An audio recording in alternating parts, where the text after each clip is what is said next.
Radio Equinox, la chaîne du peuple. La chaîne du peuple. Bonjour, des dizaines de jeunes ont été froidement abattus alors qu'ils protestaient contre la falsification des procès-verbaux de l'élection présidentielle du 12 octobre. D'autres ont été torturés et certains croupissent aujourd'hui en prison dans des conditions profondément inhumaines. Le discours des autorités administratives qui n'ont jamais perdu un enfant dans de telles conditions tragiques a consisté à affirmer qu'il s'agissait de casseurs ou de groggy. Cependant, nous qui suivons assidûment l'activité politique dans notre pays pouvons affirmer que de telles assertions relèvent d'un pur manque d'humanité, voire d'une méchanceté humaine pure et simple. Et même si cela avait été le cas, quelle loi autorise-t-elle à abattre quelqu'un à bout portant parce qu'il casse au cours d'une manifestation? Mais passons. Chacun finit toujours par payer son karma, commanditaire comme exécutant. Dieu s'en occupera un jour, même sur les descendances. Parlons plutôt de l'attitude des soutiens en bas du parti au pouvoir qui sont aujourd'hui les premiers à se plaindre des admissions dans les grandes écoles, lesquelles ne seraient réservées qu'aux enfants des en haut d'en haut. Lorsque les jeunes manifestants étaient abattus, ces mêmes fils de pauvres qui déplorent aujourd'hui que la moto et la débrouillardise soient leur seul horizon, tandis que les grandes écoles sont l'apanage des enfants des élites, étaient les premiers à encourager les forces de l'ordre à tuer encore et encore. Ils demandaient qui les a envoyés au départ.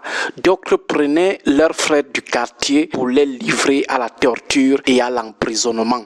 Ce sont ces mêmes jeunes qui déplorent aujourd'hui l'injustice sociale lors des admissions dans les grandes écoles.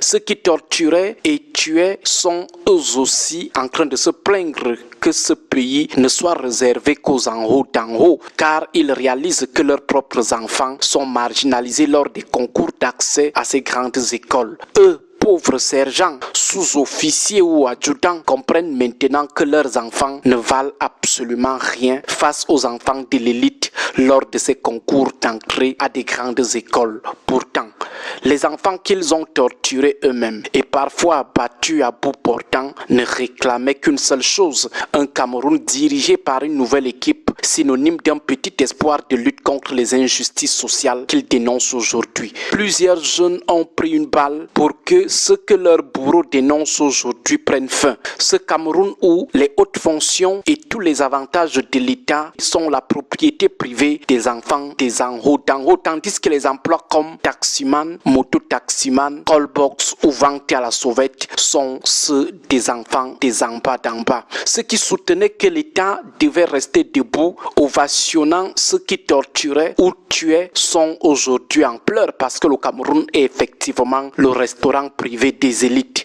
Comme l'artiste Bikuti Manga Luki le dit dans l'une de ses chansons, l'homme ne fait pas l'homme, l'homme fait lui-même. En souhaitant l'exécution, la torture et l'emprisonnement des jeunes qui exprimaient juste leur ras-le-bol dans la rue, vous ne pensiez visiblement pas que l'élection passerait et que la dure réalité de l'injustice sociale allait vous rattraper. Peut-être comprendrez-vous qu'en politique, on ne s'engage pas pour un homme, ni même pour un parti politique ou pour une ethnie, mais pour une cause, une raison personnelle qui vous tient profondément à cœur.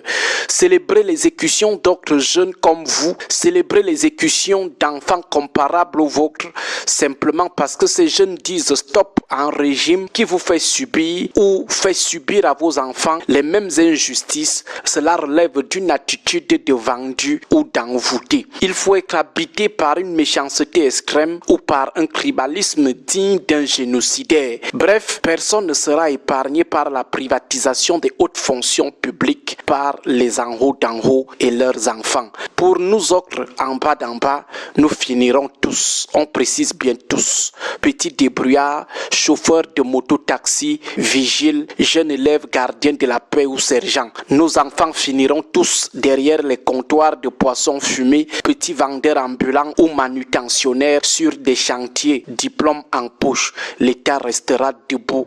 l'ogre régnera. Allez faire ça chez vous. N'est-ce pas? C'est ce que vous criez lorsque l'on tuait, torturait et emprisonnait les jeunes qui dénonçaient l'injustice dans la rue. Nous allons tous subir, sans exception. Revenons à la question de la privatisation des hauts postes de la République par ceux qui sont au pouvoir au profit de leurs seuls enfants. Certains affirment qu'ils sont aussi des citoyens. Ceux-là ne saisissent rien de la problématique sous-jacente à cette dénonciation. D'autres vous disent que c'est la reproduction sociale et que cela se passe ainsi partout. À cela, nous leur donnons rendez-vous demain, le temps pour eux d'aller lire la théorie de la reproduction sociale chez le père du structuralisme génétique, à savoir Pierre Bourdieu. Bon début de semaine à vous tous. Que Dieu et les ancêtres veillent sur nous. Radio Equinox, la chaîne du peuple. La chaîne du peuple.